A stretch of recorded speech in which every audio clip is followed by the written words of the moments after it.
folks. Welcome back. Hello, hello. Part 2. Let's jump in. Awesome. We're exactly like halfway through with the questions. I'm on question 5 now. Before we do that, I actually just wanted to comment on what you were saying before, Emily. You were explaining about having your experience when you were in 7th or 8th grade. I personally really am happy for you, and I can agree when you have a teacher that makes the works digestible. They did set you up for success now. So thank you for sharing that. I'm happy for you. Thank you. I'm gonna have to tell my teacher about this. I haven't talked to her in years. Oh my goodness. I need You to. have to. That would be awesome. Make her pull up to Caveat. Yeah, I think Or- so. Make her be a true fan. Make her come to Fringe. Oh my gosh, she might. Actually, I think her husband might be Scottish. An excuse to get out of the country. Love that. Now that we're talking about it, this might be the perfect plan. As well, you have time too, so get on that. Sev doesn't have his plane ticket yet, so. Oh my god. Oh, The prices have been going down. I've been checking them. Good. honestly, I wait for the prices to kind of go down too before planning my trip. So I don't blame you. I wanted to know from each of you what your favorite part of the show is. I know my favorite. Yeah, I do have a favorite. My favorite part's been the same every time. It's the Richard III monologue. Because I don't know why. I get really, really hyped to do it. It feels really fun and dumb. Right before it is the only time when I go off stage. And I'm sure what Emily's doing is amazing. Like I haven't seen it really.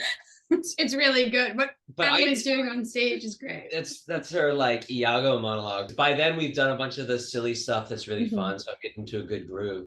And I'm backstage, I'm like, oh, it's coming up now. It's coming up now. And it's like hyping myself up. And I'm just getting increasingly excited. And because I think when I originally translated it, the text was so weird. It was so wonky. There was like a line in that I was laughing out loud, and I was like, how the hell am I going to memorize this? How am I going to like take it seriously at all? Oh, that sounds fun. I mean, I like when you get all excited before you actually get to do the thing you want to do. And what about you, Emily? I have 2 favorite moments in the show, and one of them is the Taming of the Shrew scene, and the other is the Romeo and Juliet scene. And I like both of those scenes because I think we play off each other really well. And I think once we start Taming of the Shrew, it's sort of breaking out of this like monologue presentation way where Severin and I get to start acting in a scene together, and the audience is like, oh, this is kind of weird, this is kind of silly. Maybe they remember some of Taming of the Shrew, or maybe they just know the idea of like, oh, these are lovers, but they're not lovers yet. This is their first meeting and they kind of hate each other. It's like fun for the audience to get like disrupted by that. And then by the time we get to Romeo and Juliet balcony scene, people are like, we know this. And we have some like fun choreography where we're like looking out at the audience and we're climbing up the balcony. So those 2 moments where the audience feels like permission to be like, oh, this is funny, like we can laugh at it. It's not going to be us like bombarded with Shakespeare that makes even less sense than before. I think for me, it's coming alive when Severin and I get to play together. Thank you. I can see from that part when you got to Romeo and Juliet, when I was in the audience filming, when I realized I was looking at Romeo and Juliet, I got really excited. Oh, I'm here with you. I'm here with you. I'm in it, and it really like helped me pay attention even more because I was so intrigued by the plays I wasn't familiar with, because it just made me want to, go back home and do some Google searching. But when we got to Romeo and Juliet, I really felt connected, and I was like, this makes me feel safe to enjoy and laugh. And you're right, you definitely tackled that in the right way. Melissa, you have a favorite part of the show? I like our beginning and I like our end. I like how we've discovered this soft opening to our show, and if you come, it's a big balloon party and stuff. I like how willing these 2 were to experiment with that soft opening, and I love the beauty of what comes out because you get to really know our cast and get welcomed into the show even faster. Then I love our end because we have such a beautiful book end to the show that Emily like brought in as a suggestion, and we worked out and we pushed out in the room, and it's so beautiful, and it leaves you with such just a beauty on the earth and a nice like why we were all here, why are we all gathered, and like the best quote of Parabera, be kind to verbs. Parabera, be kind to verbs. It's one of my favorite quotes from the show. The other one is in your Richard III monologue, but you'll have to see that. Not that line. Next question here.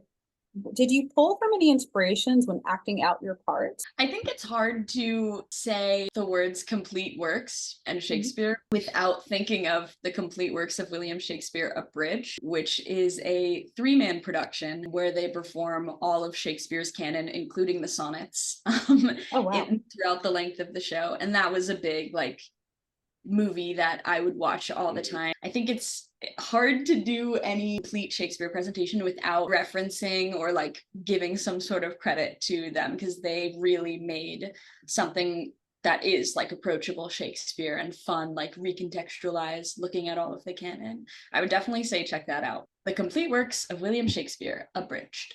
Okay.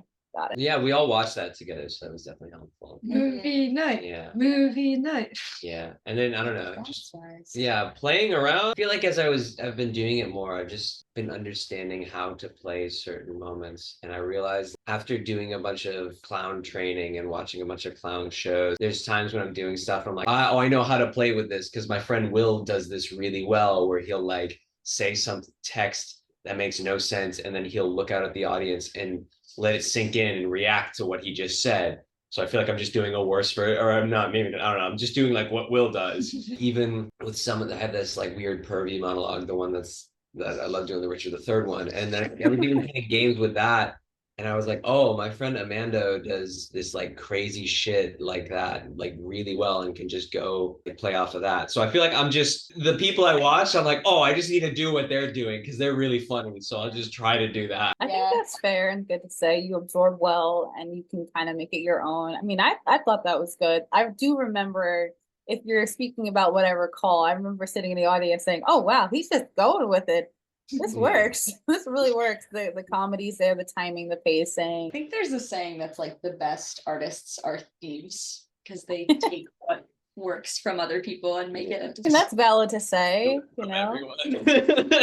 I mean, some of our favorite actors, they steal from each other. They learn from each other. Yeah. They mentored under each other. You can see generationally who's under whose wing, and it's oh, I love it. You end up loving it because you get the best of them when they can learn from who came before them, or who's doing something in the same level, or their peers or contemporaries and everything. Sure, yeah, there's been billions of people already. I don't think I have any original idea that one of them hasn't had yet.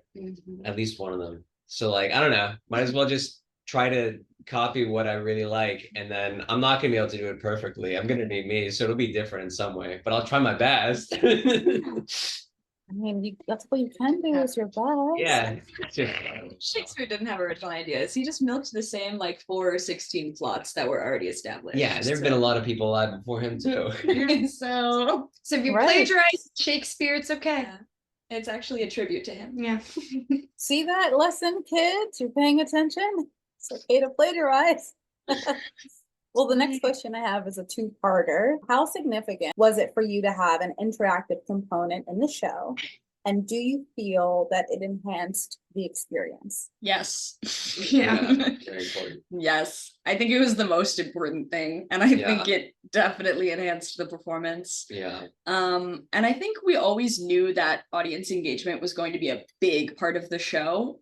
In rehearsals, we were, I think, working up to a certain point and then understanding but it's always going to change depending on what it feels like when we get into the room. I think even from the first performance to the second performance that you saw, we really were able to grow into something even more fleshed out. And I'm excited to see more audience engagement, more ideas that we have because of audience reaction, new directions, bring up new fun bits that we can play with. Yeah. And change our understanding of the shape of the show as well. It feels so much more powerful when you lock in with the audience and you have those lines delivered directly to them. I can see the difference between when they were just playing with me in the rehearsal room. Well, you know where I'm gonna laugh because I've laughed there 100 times. I kept looking at you laughing. You kept looking down at me, and I'm just like, this is a knee slapper. Look at her go. Steph says fickle moon, and it gets me every time. And I'm it's amazing. She's gonna get sick of this one time. No, she was locked in. She's like a proud mom in the back, yeah. Oh yeah, awesome. With my 20 recording devices being oh, we gotta get TikToks. Gotta get some TikToks and Don't forget them social media You gotta posts. have like an iPad up one time. Yeah. Louder, faster, funnier. No, it's when they lock in and they bring it to people, specifying out who's going to be Caesar and specifying out, all right, how do we get audience participation to the person in the back row who usually go forgotten in big spaces? Right. How do we get everyone involved? Such an impossible task, doing all of Shakespeare's work. And you guys you continue to learn, you continue to find new things that we never dreamed possible. I really just want to play at all moments. I really like consider myself a clown rather than an actor because I don't want to be a character. I just want to have fun and just interact and play with people. And I want the audience to do the same thing. And then like getting to do it with them, not necessarily like, I mean, usually in theater, it's not as much like directly getting an audience member to play. I know it exists, but I don't know. I haven't been in too many shows that have done it. So it feels a little naughty once I get like I'm breaking the rules in some way. Conspiratorial. Yeah, which then makes me feel like really excited and more happy to play. So it like lightens it up for me at least. I love that. I mean, and being in the audience, I didn't know there was going to be interactive components. So for me, I was like, oh, we're breaking the fourth wall. Like I thought I was just watching from a distance because that's like my favorite way to watch. And then when I get in, when I get pulled into things, the anxiety starts up. I'm like, oh, we're doing stuff. And then so when you said like shake your keys and stuff, I was like, okay, this is approachable for me. This is comfortable. And then when I see everyone else doing it, it just makes me feel like I don't think about it anymore. I get out of my head. Breaking the fourth wall in general, I think is just a comedy gold thing to do in any medium. And you can look directly at the audience and be like, they're just like, oh, it got real. It kind of reminds you that you're like alive and present. When you're like, oh yeah, we're all like, you're in a room with 10 other people who have never seen the show before for the first time, and you're all reacting to it together. It kind of takes it from like the individual experience to like a more communal experience. Yeah, it does. And we want you to win in a way. So we're here clapping as loud as we can, cheering as loud as we can, because we want to get through the play together now. It's like we're in this together. Definitely a great idea that you did that. It worked out. I enjoyed it for sure. And I'm a shy person. Yeah, because I definitely gotta take care of the audience. There's nothing I don't want to alienate. Nothing I as an audience member hate more than someone who's forcing someone to interact with a piece or something. I just the term that I've heard used around a lot in like some clown spaces, like abusing the audience. Like when you go to some like stand up or something, and then some like just insulting all the audience because they're not laughing. Like you're not gonna get them on your side. Like the audience is there to support you. Like they what truly a want gift. you to see. Yeah, we don't want to be the butt of your joke. Absolutely. We want to laugh with you. Exactly. We're performing. We're putting ourselves out there. Laugh it up. The assholes. Please. More butt jokes. More. How did we get there? I have to leave this part in. That was funny. Do you find any part of the performance be challenging? Memorizing is really hard. Memorizing was so I hard. don't know how you did that. I don't know. Like a little nervous for the performance that we have tomorrow, because it's definitely I put down the toolbox for a moment, so we'll see what's still in my... We gotta re-up on those lines. There was so much work to memorize that. Spending like every waking moment trying to memorize. I was like on the train repeating the lines to myself 1,000,000 times over. It's definitely one of the maybe the most challenging script ever. I can't imagine a harder script to memorize. It's like I'm not usually too nervous about memorizing things, and there are like different lines that I think we can sort of fudge our way through, because no one's in the audience going mistranslation. That's me over there in the back. I'm highlighting and I'm like kind of a forgiving script because it is a somewhat gibberish amalgamation. So it's kind of important that we get the translation word perfect, because that's part of A, what we're doing, and B, what makes it so fun is the like exact literal way that the technology has failed us but surprised us. I would also agree. I think the hardest part of the performance was the memorizing and preparation, and I think opening night it kind of bit me in the ass a little bit, because I was very much like, oh god, I hope I get these words exactly right. And then once we got through that, it was definitely able to relax and breathe and remember that there's other things to do besides say exactly the right words in exactly the right order. Exactly. Like the fun is really when we're letting it go and like really exploring, and it's fine to like let the lines mess up. But there's definitely like I think we needed to work really hard to get them in there in order to figure out how to play, because there's like definitely some cues, and like at least because of how nonsensical the lines are, some of the show will only make sense if I get the right words in order. Otherwise, my mouth won't say the line at all. There's just such beautiful and random patterns that like you discover that if you do like lose that line, like you'll lose all the imagery about trees and fruit, like that come up so randomly in the show. Hazelnut sticks. Hazelnut sticks. But we kept the essence of most of it, and it's really important when we were in the rehearsal room finding that doctor scene. That's not that we looked at each other and said, you know what would be funny if we put it in a hospital. We looked at the script and it translated Duke to doctor. So we said, all right, this is a jumping off place to play. Looking at how the language messed up in our comedy of error seemed to be more heavily Dutch and German. We were like, all right, let's embrace this non-linear typography of the page. I love that word of the typography of the page. Because when you look at a page and you see randomness, but words that are continuing to come out or patterns in the script, it's just so beautiful to embrace them because it's another layer to the joke. You guys did so well. I could have never memorized this. I'm so glad I'm doing it. Like maybe we'll make you memorize something before Scotland. Oh no. Pre-show speech. Oh no, that's a pre-show speech. Oh god. The fire emergency speech. Yeah. Put through Google Translate. Oh my god, yes. Parabarador. No, it's gonna be harder than that. Yeah, you won't get off so easy. Yeah. Oh wow, I will say watching it, I can agree there. Memorization was certainly a challenge because even listening to, there were so many times when Seb was speaking and there were certain things you said that I said to myself, that's not grammar. That's not grammar. It's not. But then I remember thinking, I said to myself, it's already not the grammar that we're like how we speak now. But then on top of that, they're using modern words in a different order, and then you have to remember it that way. I was like, oh wow, I would not be good at I'm gonna stick to what I'm good at. But great job though. I mean, you could have had mush mouth the whole time and I wouldn't have known the difference. I do have one more question here, and if you guys want to add and say other things at the end, we can. My last question is, what do you hope your audience get from watching Shakespeare Translate? Fun night out. Fun night out. Honestly, fun night out. Yeah. And to be kinder to verbs, you know.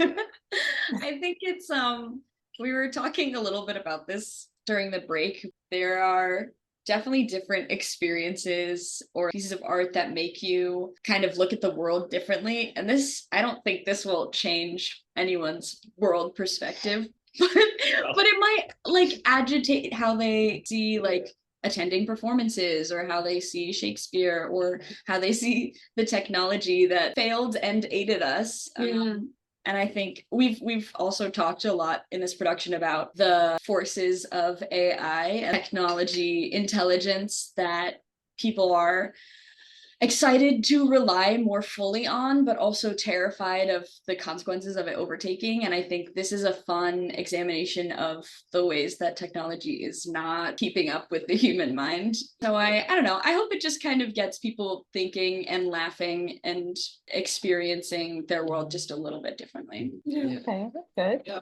Just want people to have fun. Just remind people that they can be not so serious with things that are usually very serious, like Shakespeare. That's basically it. I'm a very simple man. That's more than enough. I can see what you both are saying. To comment on Emily's response here. Now that you mention it, I realize, again, this is Shakespeare Translate. You guys use Google Translate. So you actually use Google Translate to change up, to figure out what is being said. It makes me think of if you were to ask AI to write a Shakespearean play and using modern language, write it from memory, what would that look like? You know, like I wonder, it's almost like in 100 years, if you were to ask AI to do it, how would it come out? Would it be what we heard? Or would it be an amalgamation of something else? Would it even be in English? Would it be in Dutch? You know, I wonder. I'm so glad you said that. I'm very curious about that. I feel like that could be another project of itself. People tell me that actually when I mentioned the show, they're like, you should use Chat GPT for this now. I'm like, yeah. We're doing this like we're doing this show next week, man. I can't do that now. Too late now. Chat GPT is going to be the next version. And for Sev, like, I agree. It is to have fun. I can agree that would be what you want us to have, because I did hope to walk away from the show just being in a good mood and enjoying it. And I would have been really bad if I walked away feeling anything other than joy, you know? So you did your job there. And I think that's important when it comes to Shakespeare, is to make it fun, because for a lot of us, it wasn't. Yeah. Oh. Yeah, I agree. And yeah. How about you? I think Taivy said it perfectly right there. It's giving Shakespeare back to the people. You can do whatever you want with it. It's your script. We've done whatever we wanted with it. And yeah, I hope it empowers people to like reclaim it. Yeah. Have a better experience than they did in high school, and really be like, all right, I'm not gonna say no to this because Timmy in the back couldn't read. Couldn't read Timid of Athens. Timid of Athens in the back just had to go to that cave and die. True. Which is something I only knew from this. Well, everyone knows about Timid of Athens. At least on this couch right here, if our world was boiled down. But we learned so much from this because this opportunity came in, and I hope it pushes them to do whatever they want. If they never want to approach Shakespeare again after this, I'm so glad you came. Yeah. Thanks for coming. Really, if you hate Shakespeare and like came out hating it still, like, thank you so much for even trying. Yeah. So kind. Thank you for inviting me. I enjoyed it. I can say that I've never had a hatred for Shakespeare, but I'm not afraid to say I've been intimidated by him. And I remember being in my AP Lit class and seeing the teacher write iambic pentameter on the chalkboard, and I specifically remember thinking, I do not care about this information that I'm about to digest. I'm not going to remember this. I remember that feeling and just scraping my way through the Shakespearean nuance of high school, because a big part of it is like, not that teachers want you to feel stupid, right? But there's like this part where it's unspoken, where you're like, you're dumb if you don't understand. There's no foundation that most of us are given to really digest this information. And so when I look at the play that you guys did, I'm able to turn back around and revisit Shakespeare, and it's not so frightening. And I'm just like, oh, I remember you. Okay, what was that you were saying again? Okay, tell me about King Lear. Tell me about Richard and all those things. Let me revisit Othello. And now I want to, after this, I'm going to spend a lot of time looking into these plays more and tackling them from a different perspective, because I mean, there was a lot of tea. There was a lot going on stage that I was like, I need to see more about this conversation going on. What was this? Wikipedia's great. I think the Globe Theater website has a lot of recorded productions that are phenomenally done. Yeah. If you want to look into that. Folgers, the website also has full scripts, PDFs. It also has synopsises of everything. Yeah. Has sentence breakdowns of summaries at the top of each scene. That is best. There is a lot of accessible Shakespeare. Unfortunately, sometimes it's hard to approach because there is so much Shakespeare, from the No Fears down to Wikipedia. Amazing that there's so much, because there's so many people have so many things to say about Shakespeare. I also am a big fan of all of the 90s 2000s Shakespeare reboots where they're taking Shakespeare plots and then putting it in a high school setting. I just recently watched 10 Things I Hate About You, which is a Taming of the Shrew adaptation, and then there's She's the Man, which is the Twelfth Night adaptation. And there's The Lion King. There's The Lion King, which is the Othello Hamlet. Macbeth. No, Hamlet. You're so right. Oh, wow. Hamlet adaptation. That's good to know. Oh, thank you for that. I'll definitely have a lot to look into. So I just want to wrap up first I'd like to know like when your next performance is, and if you're interested, where can people find you all to keep up with you? You're on social media and other performances and things you got going on. Severin is the most memorized with our performance dates, so I'm gonna casually hand it over. I don't know when this goes up, this will date it, but this upcoming Wednesday, Thursday, and Saturday this month, so it's the 29th and the 30th of May, as well as June 1st, all at 8:30 p.m. at the same place that you saw at the Vino Theater. And then we're doing it, just got confirmation, we're doing it at Caveat, which is in the like East Village, Lower East Side area. Doing that on July 22nd at 9:30 p.m. It's a Monday, but we need a lot of people to come because they said we need to sell at least 40 tickets to work with them again. So we I might just have to stop by again in July. I'm so eternally grateful. Holy crap. Of course. Just sell it. But that's just a one-off performance. So I think we can do it. And then on social media, you can find the production company at Devon Loves Me Productions, DEVON Loves Me Productions. Oh, and that's without saying the Fringe as well. We're going to Edinburgh Fringe. And that we're there like the last week. It's like the 19th to the 24th of August, 10 p.m. Okay. Well, I'm excited for you to continue your little tour and your performances. That's beautiful. And congratulations on getting up there and performing for everyone and having so much fun with it and bringing life back into Shakespeare in a way that we can understand and appreciate. Thank you for sitting down with me. I will be posting this vlog very soon, hopefully before the week's out, because I definitely want people to be aware of what you're doing. And I don't want to let this wait until July. I'm really happy to support you. And yeah, awesome. Thank you. And we'll be talking again soon, and enjoy. Bye. Of course. Thank you so much.